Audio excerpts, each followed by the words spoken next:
बेटा, था वो दृढ़ता का भंडार। वल्लभ भाई पटेल नाम कहलाता था सरदार। कृषक कार्मिक जनगण से था उसको प्यार अपार। अखिल देश ने उसे रहनुमा किया था स्वीकार। गांधी बापू का शिष्य, सत्य अहिंसा का अवतार। 1857 में अंग्रेजों को ललकारने वाले पहले स्वतंत्रता संग्राम के एक सक्रिय सिपाही थे झवेर भाई पटेल। करमसद गांव के इस बहादुर देशभक्त किसान और उनकी पत्नी लाडबाई के 5 बेटों और 1 बेटी में से चौथे पुत्र थे वल्लभ भाई। बालक वल्लभ ने करमसद के बाद नडियाद से अपनी हाई स्कूल की शिक्षा पूरी की। फिर 13 साल की उम्र में उनकी शादी भी हो गई, छोटी सी झवेरबाई से। 2 बच्चों, बेटी मणिबेन और बेटे डाया भाई को जन्म देने के बाद झवेरबाई असमय ही चल बसी। सदी बदलने और 20वीं सदी आने पर उनका जीवन भी एक चमत्कार की तरह बदला। लीडर का इम्तिहान पास करके वो वकालत करने लगे। पहले गोधरा, फिर आणंद और उसके बाद अहमदाबाद में। मगर जल्द ही वकालत छोड़कर वो बैरिस्टर बनने की इच्छा से इंग्लैंड चले गए। लंदन में बैरिस्ट्री में अव्वल आने और वजीफा जीतने वाले वो अनोखे भारतीय थे। अब तो अहमदाबाद की वरिष्ठ अदालत में बैरिस्टर पटेल की जिरह और जीतों की धूम मच गई।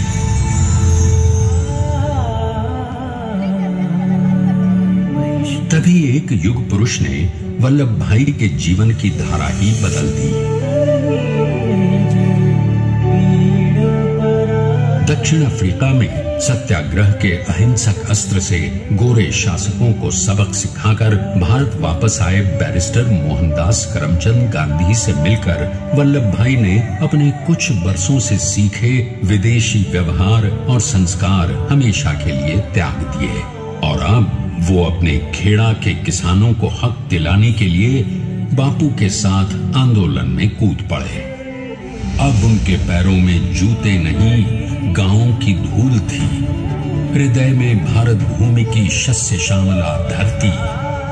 मन में थे गांधी और मस्तिष्क में एक नए स्वतंत्र भारत का सपना।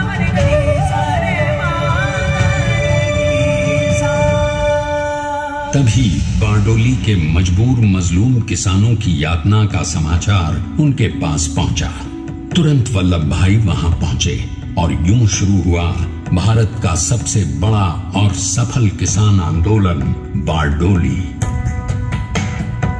वल्लभ भाई ने बारडोली के 87,000 किसानों को ऐसा अटल अडिग अचल मनोबल दिया कि अंग्रेजी सरकार हिल गई और 1 बरस के बाद उनका लगान माफ कर दिया गया। अब तो पूरे देश में लोग वल्लभ भाई के नाम की कस्में खाने लगे।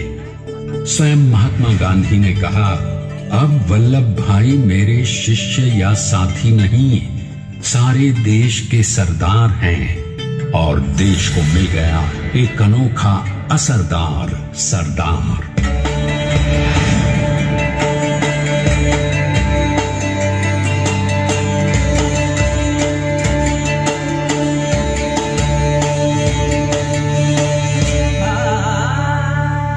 सरदार पटेल के नाम और देशभक्ति से अंग्रेज डर कर कांपने लगे। 1930 के नमक सत्याग्रह और दांडी कूच में वो बापू से भी पहले गिरफ्तार किए गए। तो सन 1932 में फिर उन्हें बापू के साथ ही जेल में 2 सालों के लिए डाल दिया गया। मगर आजादी के दीवानों को, स्वतंत्रता के परवानों को कौन गिरफ्तार कर पाया है। जेल से छूटते ही सरदार को कांग्रेस के नए राष्ट्राध्यक्ष पद पर चुना गया और उनकी सरपरस्ती में राष्ट्रवादी भारतीयों ने तमाम ब्रिटिश सूबों में जीत हासिल कर वहां अपनी स्थानिक सरकारें बनाई। किंतु सरदार का सपना केवल सरकार बनाना नहीं था।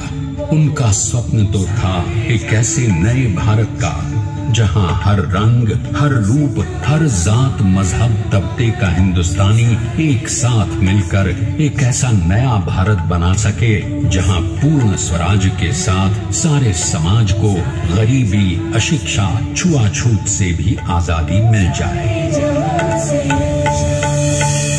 इसकी पहली रणनीति थी भारत को अंग्रेजों की गुलामी से आजादी, ताकि भारत के लोगों की अपनी सरकार सबके साथ और सबके विकास के लिए काम कर सके। बापू की अगुवाई में अब देश ने अंग्रेजों को अंतिम चेतावनी दे दी, करेंगे या मरेंगे, क्विट इंडिया, अंग्रेजों भारत छोड़ो। बस फिर क्या था, संघर्ष की रणभेरी बची। 3 सालों के लिए सरदार पटेल को भी सत्याग्रही नेताओं के साथ जेल में ठूंस दिया गया। 2 सालों के बाद अंग्रेजों को बापू के सभी शिष्यों और साथियों को छोड़ना पड़ा।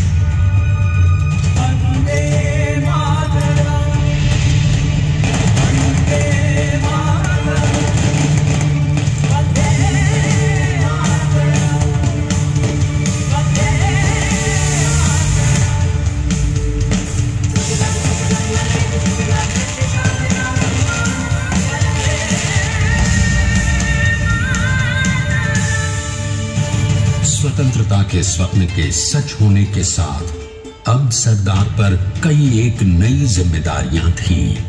आने वाली आजादी की तैयारी और एक नए भारत के लिए नए लोकतांत्रिक संविधान की संरचना। जैसा उनके साथी ने खुद कहा था, सरदार ने ही 6वीं हथौड़ी लेकर एक नए भारत को उकेरा है।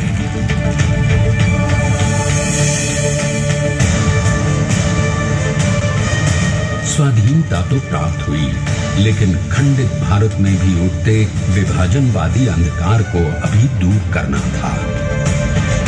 जब देश के खंड खंड होने का भय उत्पन्न होने लगा, तो सरदार ने निर्भय होकर खुद अपनी केंद्र सरकार और साथियों को भी चुनौती दे डाली और जम्मू कश्मीर को बचाने के लिए सारे देश का आकाश वायुयानों से भर गया।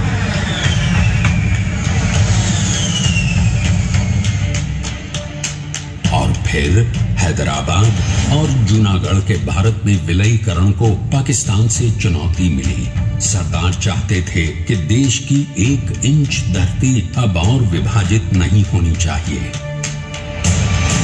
नए भारत को एक करने के लिए समझा बुझाकर, मनाकर 565 रियासतों को सरदार ने अपनी सूझबूझ, सदाशयिता, संबल से एक नए स्वतंत्र भारत का अभिन्न अंग बना लिया।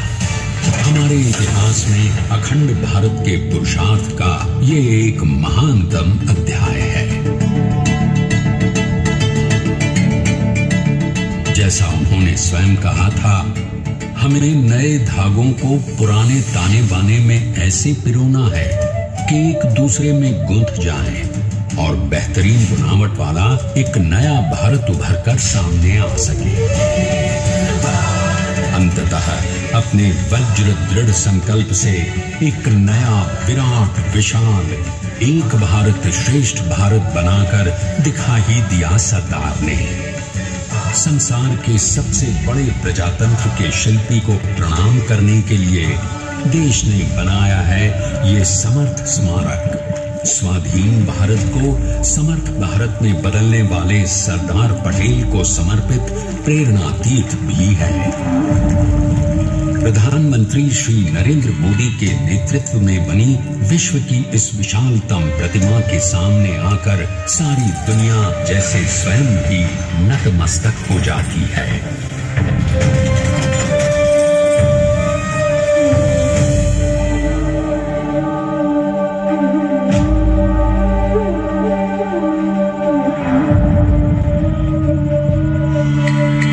देश को बना गया वो अमित अटल,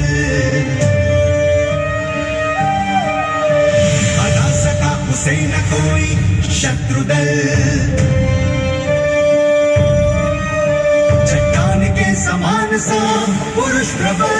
पटेल तो स्वदेश का सम्मान है, पटेल तो स्वदेश का सम्मान है, पटेल तो स्वदेश का सम्मान है, पटेल तो स्वदेश का सम्मान है।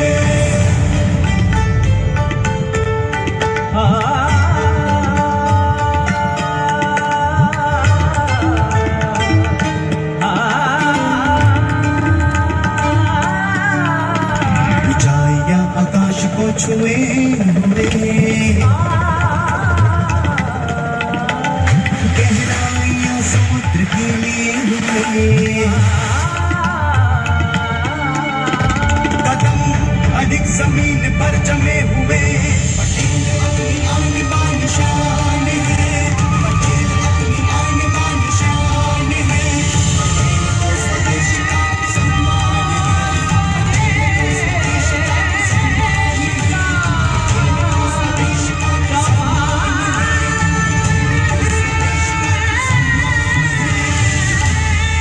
आइए देखते हैं कि अपने लौह पुरुष को श्रद्धांजलि देती 182 मीटर ऊंची विश्व की सबसे विशालकाय प्रतिमा का निर्माण कैसे हुआ।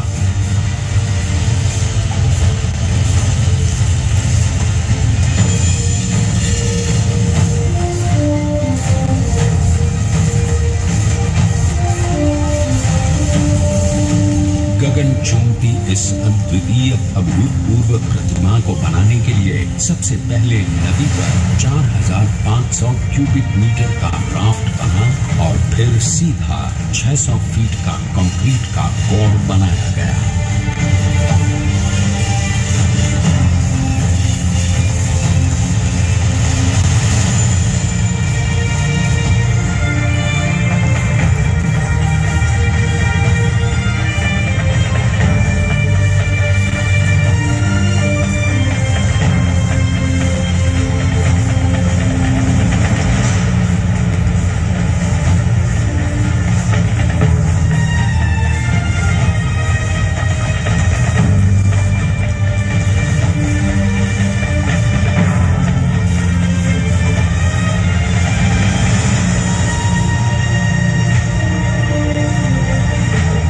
इस कंक्रीट कोर के साथ लगाया गया स्टील का फ्रेमवर्क।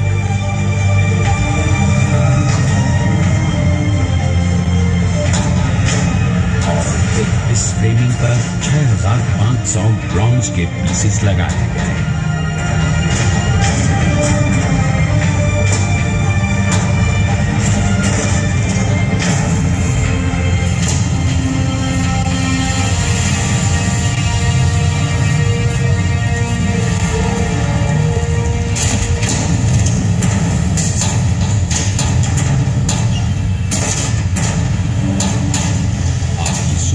कि 182 मीटर ऊंचे इस भव्याति भव्य स्मारक के निर्माण में कितना सामान और मेहनत लगी होगी। 70,000 metric ton cement, 18,500 metric ton reinforcement steel, 6,000 metric ton structural steel और 1,700 मीट्रिक टन ब्रॉन्ज।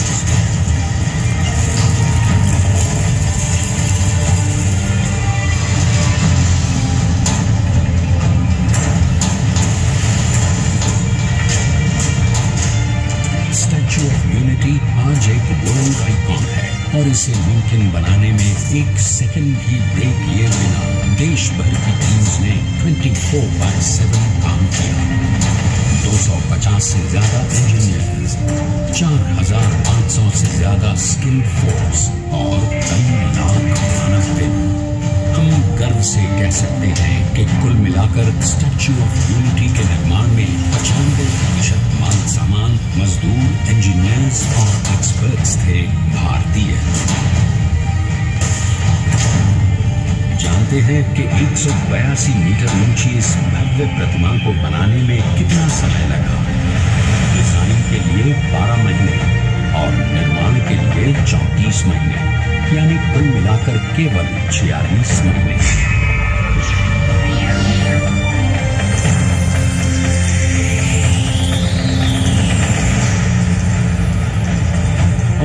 इसी तरह बनी देश के शिल्पकार की एक अनोखी अद्वितीय विशाल प्रतिमा, जो सिर्फ आज ही नहीं बल्कि आने वाले न जाने कितने सालों तक यूं ही चमचमाती रहेगी।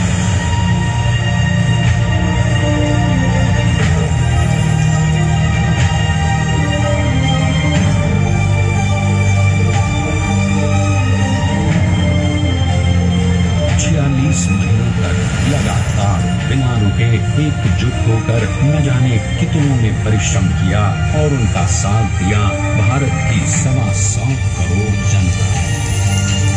और तभी मुमकिन हो पाया एक ऐतिहासिक निर्माण जो आज कहलाता है भारत की नई पहचान। स्टैच्यू ऑफ यूनिटी, विश्व की सबसे ऊंची प्रतिमा। सरदार ने अपनी गंभीरता, शालीनता और दूरदर्शिता से भारत को संगठित करने के असंभव कार्य को संभव कर दिखाया। आइए आज हम सब उन्हीं की महिमा में विश्व के सामने एक उदाहरण रखें, क्योंकि ये ही भारत को श्रेष्ठता के मार्ग पर ले जाएगा। हमारा कर्तव्य ये है कि हमें निश्चय कर लेना चाहिए कि हमें हिंदुस्तान में जितने लोग हैं सबको मिल के भाई भाई की तरह के रहना है। स्टैच्यू ऑफ यूनिटी एकता की प्रतिमा और श्रेष्ठता का प्रतिबिंब है। एक पहल है इस अखंड भारत को श्रेष्ठ भारत बनाने के सपने को पूरा करने के लिए। एक पुकार है हम सबको एकजुट होने के लिए। एक आंदोलन है भारत को सबसे आगे ले जाने के लिए, श्रेष्ठ बनाने के लिए। आपके योगदान और विश्वास से ही बनेगा एक भारत श्रेष्ठ भारत। एकता का भारत है, एकता का संदेश है कि भाषा अनेक, भाव एक, राज्य अनेक, राष्ट्र एक, पंथ अनेक, लक्ष्य एक, बोली अनेक, स्वर एक, रंग अनेक, तिरंगा एक, समाज अनेक, भारत एक, रिवाज अनेक, संस्कार एक, योजना अनेक, मकसद एक, कार्य अनेक, संकल्प एक, राह अनेक, मंजिल एक, पहनावा अनेक, प्रतिभा एक, चेहरे अनेक, मुस्कान एक। ये एकता का संदेश लेकर के हम चले। और भाइयों बहनों, ये भारत की विशेषता है, विविधता में एकता। यही भारत की विशेषता है।